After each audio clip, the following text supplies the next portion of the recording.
Hey, what's going on, guys? It's FPL Yusuf here, and welcome back to another video on my YouTube channel. Today, I'm going to be bringing you guys my final team selection video ahead of the game week deadline tomorrow. So we're going to cover what my current team is looking like, and it's probably, I'd say, about 75-80% lock. So we're going to go through that. I'm also going to talk a little bit about chip strategy, what I'm looking to do with my team, maybe what the best actual scenario for chip strategy is, because obviously we've got a whole new round of chips. And also, I'm going to just talk about some defensive rotations and some teams that rotate nicely with each other, because I think that's a big thing which a lot of people are sort of looking to try and find out about who rotates it well with who, what's the best upside of sort of pairing different players together. So we've got a lot to talk about in this video. So I do hope you guys enjoy it. But without further ado, we're just going to jump straight into it.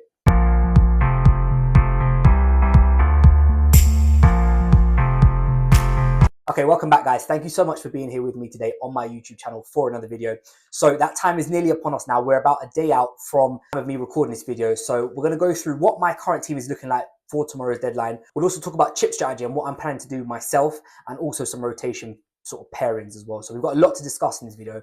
But first of all, I want to start off with my team and kind of where I'm at, where the players are at. Now, overall, I'd say this team's probably sort of a 75-80% lock.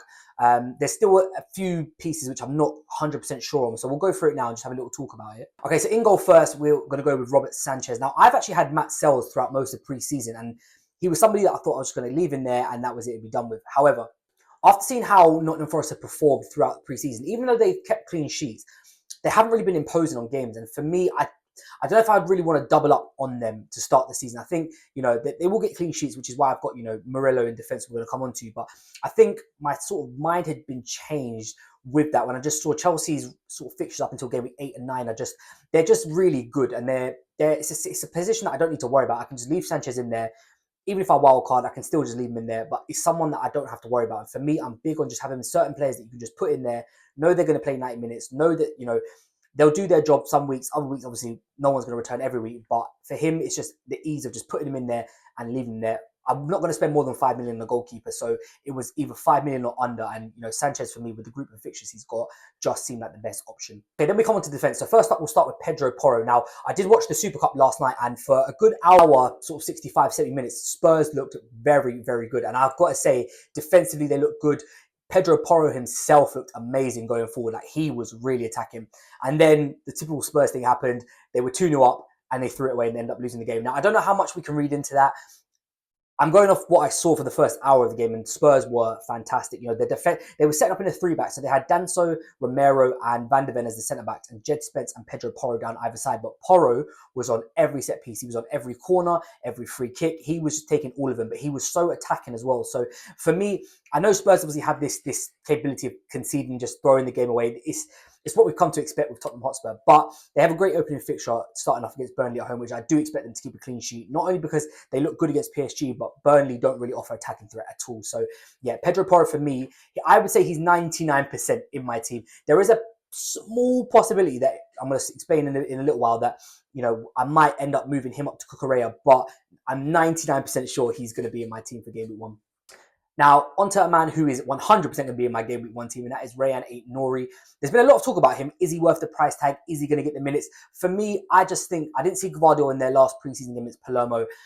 I think City are going to want to get off to a good start, and they've got decent fixtures to open up. They've got Wolves up first, who, as I said in yesterday's video, haven't won a game all season. They've conceded in all their preseason games, so it's not looking good for them. Aït-Nouri obviously playing against his former club, which is Wolves, and I just think he's just going to be so attacking down that left-hand side. He's going to create chances, and for me, it's just a no-brainer. I'm putting him in there until such time that I see he's a minutes risk or a rotation risk. He is 100% going to be in my team. Another man who's going to 100% be in my team is Murillo from Nottingham Forest. Now, there was a little bit of toss-up between Murillo or Milenkovic. Same as Sells a little bit. I kind of had Milenkovic for most of the season, or most of pre-season. And then as I've gone into the stats and I've gone into look at them a little bit further, my mind's actually been swayed to Murillo. So they're the same price. I think they'll both be good for clean sheets to start the season off. But the reason that I've gone to him is Milenkovic does offer the higher goal threat, but one that's unpredictable because you don't know when it's going to come. But also, with the amount of goals he scored last year, he only ever got 1 bonus point, just 1, whereas Murillo last year got a total of 18. So there was a really big difference in terms of bonus points last year. And obviously, Murillo for DEFCON is a lot better than what Milenkovic is. So for me, I just think when you couple the DEFCON points with, if Forest keep a clean sheet, I think that's really going to push Murillo into bonus points. And we've obviously seen that if you're comparing them one-on-one for bonus points, Murillo is, clear of what Milenkovic is doing. Obviously, Milenkovic does have the goal threat, but Murillo does pop up every now and then with a goal as well. So, yeah, for me, another lock. I think Nori and Murillo are both locks. I think this team, the defense is pretty much set to go. Sanchez is pretty much a lock. Pedro Porro, like I said, 99% sure. There may be that 1% that I make the switch, but I think for now the defense is pretty much looking as good as it's going to get for me. Let me come on to the midfield. So I'll start off with the two players who are definitely 100% locked. Florian Wirtz for me. I need to have a piece of the Liverpool attack / midfield. Obviously, I'm going without Mo Salah this year. It's a hard decision to make. I'm not going to lie, because there is always that fear that, even though I'm disregard the Community Shield, because I've seen Salah in pre-season before where he hasn't done anything, and then season comes and he just starts getting the points. So there's a little bit of fear factor about not going with Salah, but I think I haven't looked at Salah all pre-season. I've been committed on Erling Haaland. I think I'm just going to stay there now. We're a day out, so I need to cover the Liverpool attack in some regard. So Florian Wirtz is that for me. I do think he's going to play, majority of the minutes. I think 90-minute man. I don't think you can guarantee it for him, but I think he's pretty close to it. He's definitely going to have an impact on that Liverpool attack, whether it be scoring goals. My main focus is probably going to be getting assists. So, yeah, Florian Wirtz for me, 100% lock as of right now. The other man who's a lock is Tijani Reinders. 5.5 million, I think, is an absolute steal. Now, there's a lot of talk about where he's going to play, because obviously Rodri's not looking like he's going to come back till about game week 3, game week 4 after the international break. So will they need to use him as a deeper line midfielder? Potentially. Obviously, they've got Nico Gonzalez there, Gundogan's there. But I think Tijani Reinders, when he came on against Palermo in that sort of number 10, number 8 role, the runs he made into the box, and he did that against El Etihad in their Club World Cup, which Aiden already got the assist for, ironically. He makes these runs into the box so late, but it's almost like Gundogan from a sort of 3-4 years ago, where he just pops up, and I just think at 5.5 million, I think he's going to be an absolute steal. So he's definitely going there. I think the minutes for him are going to be fine. Even when Rodri comes back, I still expect him to play. And yeah, for me, the value that you're getting from a City asset who's 5.5 million is just, he has to go in there for me. Okay, so now on to my last two midfielders who there's not 100% lock on. Gakpo will start with first. Now, I'll probably say about 85-90%. Again, I want to try and own as many Liverpool attackers as I can. The question about it is it going to be overkill? Because in the games that Liverpool lose, where they don't score more than 2, you've got Wirtz, you've got Gakpo, and I'm going to come on to Ekitike in a minute, but that's 3 Liverpool players who are going to be in there. And if they blank, you're 3 players down essentially. But obviously on the upside, if they score, then there's a high chance you're going to be getting one of those returns from one of them.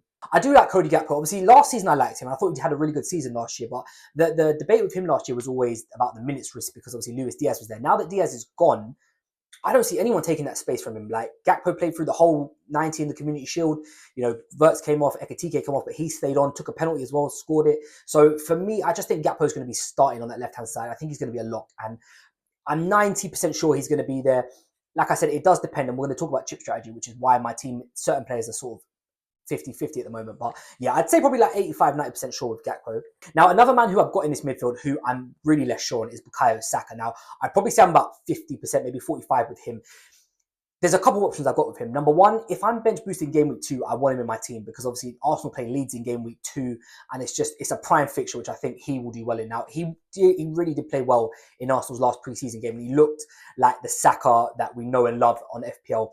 Is he going to have penalties? That is the big question. I'm not sure. Obviously Gyökeres has got a great record. I don't know. That's sort of the off-putting thing, is that obviously Saka, if he has penalties, is a much better asset than without them. Obviously with Gyökeres there now, it does depend on whether or not he's going to give them up to him. So we'll have to wait and see on that. There is a possibility that obviously I move some things around. I can move Saka to Palmer. Palmer's another one that I'm sort of contemplating, is it the right move going without? But when you go without these sort of midfielders, the overall squad is just so much better. So it's kind of like you have to weigh up the opportunity that, are you going to captain these players? Because if my thing with premiums is that if you're not going to captain them, I don't really know if they're worth it as such, because you're paying the premium for the captaincy ability. Now, that's not to say Saka and Palmer can't come back with 10, 12, 15 points, because we've seen it and we know they can do it. But it's just, when you're paying that sort of price tag for them, there's somebody that you kind of want to focus in on and sort of captain every week, or at least most weeks. So yeah, we'll have to wait and see on that. But Saka's probably the most unsure player in my team at this time. Then we come into the 3 forwards. We'll start off with Erling Haaland, 100% locked. Will be my captain for game week 1. Like I said, it's obviously a toss-up between him and Salah. I think having both of them in the team just compromises too much. I think it's just too expensive to own, nearly 30 million on 2 players. It just breaks down the balance of the team. You're then having to shift 6 million, 6.5 million midfielders in, and it's just not something I'm looking to do. So I am going all my eggs in one basket of Erling Haaland. City usually do get off to a fast start, and him in particular. And obviously, Wolves up first is a great fixture. Spurs, like I said, they did defend well for large parts of the game, but it is Tottenham Hotspur at the end of the day, so I think we have to keep that into consideration. But Erling Haaland will 100% be in my team for game week 1 and will be my captain. Ekitike up next. Now, he's somebody that I desperately want to go with. It's my only concern about him is what's happening with Alexander Isak? Because if Isak comes to Liverpool, that's going to be an issue. Now, I do expect that Isak's obviously not going to come before tomorrow, and even if he does, and Liverpool signed him tonight, he's not going to play. So Ekitike is 100% starting that Bournemouth at home game, and I think Bournemouth at home for Liverpool could be quite damaging for Bournemouth. I think they could put sort of 2, 3, 4 past them with the way Bournemouth have been playing recently. But there is that sort of question around Ekitike, around Isak. I do think that we will see more transfers happen before the end of the window. So the season will be up and running, which means I feel like I might have to go early on a wild card, depending on what happens. Like obviously, if Isak does go to Liverpool, Ekitike is going to have to come out because I can't guarantee the minutes, and I probably would want Isak in there instead. So for now, he's in there. I do like him, and I thought he played really well in the Community Shield. Obviously, he scored a goal, missed 2, which he should have come away with a hat-trick, to be honest with you. And that for me was enough to show, okay, there's a player there. It's not like a Darwin, it's not like a Timo Werner. It's an actual player who, he has found the net, but also is looking quite. When he came off, Liverpool looked like they regressed a little bit. So yeah, for me, Ekitike is in there now. I'd say about 80%, but I do want to start the season with him. And finally, last up is João Pedro. Now, this one is a 50-50. I don't personally think I'm going to start the season with João Pedro. I put him in there just for the sake of this video, but I don't think I'm going to start with him. I think the other option surrounding him is either just go for Mateta, who I desperately want. I can't even explain to you how much I want to have Mateta in there. Obviously, Palace's fixtures to start the season aren't that great, but I do think that he will come good. And I do think that after what we've seen in the Community Shield, it just goes to show that he can score against anyone, but also Palace can have an effect on a game against anyone as well. So I do want Mateta there. The other option is to downgrade a little bit to Strand Larsen, maybe a full quick for the start of the season. That would free up a little bit of money, which would allow me to upgrade on my bench. So I've got Reynaldo. I do want Maxence Lacroix from Palace, so that would allow me to move him up to Lacroix. I think we're going to come into rotations a little bit, but there's a reason why I want a Crystal Palace defender there. But yeah, I think it's João Pedro for me. I think he's going to be a 60 to 70 minute man. And it's not to say he can't score in that time, but I just don't like it. And then I think what also happened is it happened at Brighton where he'll just randomly get pulled off at 55 minutes and he won't even make the second points because the lap's going to come on. And I'm just not interested in that. I know he's high owned because he's good value for money. I get it. But for me, he's just not somebody that I don't think I'm going to really be looking at. I've only got him in there because I haven't got Palmer in my team. But I do, there's a big question in my mind about going for Cole Palmer. So we'll have to wait and see on that. Right, so let's talk about some chip strategy now. And the original plan for me, I think throughout all the preseason, has been to bench boost game week 2, but I'm finding it harder and harder to do it because my overall team takes a bit of a hit. Now, there's 2 ways to look at this. Game week 2, in terms of bench boost, is really good because I think a lot of people are going to have Dubravka in goal. A lot of people are going to have Esteve from Burnley as a cheap defender. And I've also got Reynaldo as my other cheap defender. So Burnley and Sunderland play each other. Now, in an ideal world, if that game finished 0-0, that's massive bench boost points. That's 6 for Dubravka, 6 for Esteve, 6 for Reynaldo. But obviously, it's a guess. But also the other thing is Dubravka going to be ready to play? Now, he has got apparent injury, so we're not sure on how fit he's going to be. And obviously, if he's not going to be there for game week 2, I do think he will be Burnley's starting goalkeeper. It's just when does he come back into the team? That's the big question. And if he's not going to be there for game week 2, then the bench boost is kind of out the window. But also, then it means I have to restructure my squad. I would want Gyökeres in there because I'd want him for that Leeds game. Sak would have to be in there, which means Ekitike would have to come out. There's just too many pieces I think would have to move in order to get bench boost game week 2. The other thing I'm thinking is just to play the bench boost later down the line. Obviously, after a wild card, I think I'll probably be aiming to wildcard about game week 3, 4, 5, which means you'd have a couple of weeks to build up a little bit of team value. And that's the other thing about the other advantage about using a bench boost later on in the season is that your team value will go up. So it allows you to get a better overall squad. So for the time being, my overwhelming thought about chip strategy is just play it when you feel like it. I think what we have to remember is that these chips for the start of the season, not so much the wild card, but the bench boost, the free hit, the triple captain, they're all a gift because we didn't have them last season. So I think it's almost just like, just play it, and then the second half of the season, obviously, then you'll start to plan what the best and the most optimal time to play the bench boost is. But yeah, for me, with the bench boost, game week 2 is still in my thoughts, maybe like a 30-40%, but I think as time goes on, as we get nearer to the deadline, I'm sort of starting to swerve away from that idea a little bit. Free hit is something that I'm thinking about though for game week 4 because Salah is playing Burnley at home, and obviously I'm not going to be able to own Salah unless I wildcard game week 3 and decide to take Erling Haaland out, which is not, I wouldn't say it's out of the question, but it's just a lot of pieces to be moved around with only 3 weeks into the season. So I do think game week 4 may well be a free hit for me, excuse me. And just the stack on the Liverpool, Frimpong, because he's going to be bombing forward, Salah, and then maybe an Ekitike or Verts, depending on what happens with, Isak coming in. So I think that's the positive about leaving chips till later. You get a little bit more, you get to see how teams start the season, but also we get to have the window shut so we know who's where, what players have gone where, what players are staying put, and it just gives you a better overall view of kind of what the game is going to look like. So bench boost for me is, as we're getting closer to Friday, it's getting a little bit less and less likely. But the free hit for me is firmly in my mind for a game week 4, just to target that Mo Salah and Burnley fixture. Okay, so now I just want to talk a little bit about fixture rotations, and I'm going to put this image on screen. And I just want to say a massive thank you to Tom Hagley on FP on Twitter. I'm going to leave a link to his X down below in the description, because he has been making some absolutely fantastic graphics this preseason, and this is one of them. So I just want to talk about a couple of fixtures on this slide in particular. Feel free just to have a look and go through all the teams, but there's 3 here that I sort of stand out. 2 in particular, one which it's an outside shout. So we'll start with that one first, because that one is sort of like, on paper it's got fantastic fixtures, but it's the teams around it. You'll see is overwhelming is that from these teams that I'm highlighting, that is all Nottingham Forest. So Nottingham Forest is a big part of this. The second team for the first lot is Leeds. Now, on paper, they rotate so nicely together, but I think the one thing that's put me off is it is Leeds. And we have to remember, I don't think they're going to keep a lot of clean sheets this year. They're probably one of the favourites to go straight back down. I'm hoping it doesn't happen like that, because I hate seeing teams come up and go back down. But if you're looking for a cheap defender and a nice rotation pairing, I think Nottingham Forest and Leeds do rotate nicely. However, I think the other 2 I'm going to talk about now are just a little bit more favourable in my opinion. Okay, so let's talk about the one that I'm probably going to go with, because that's the kind of team that I've set up now, and that's Nottingham Forest and Crystal Palace. Now, they rotate very nicely from game week 1 to game week 7, but you could argue it's from game week 1 to game week 10, depending on how you look at the fixtures. So they play 3 teams who've been promoted, so 3 teams who are probably going to be fighting the relegation in that time, and one of them plays Brentford as well. So fixture-wise, nearly half of them are going to be, I don't want to say guaranteed clean sheets, because you can never say that, but they've got a very high chance of clean sheets. So Palace and Forest are 2 that I line up. Obviously, Murillo is in my team. I was speaking about, obviously, Lacroix.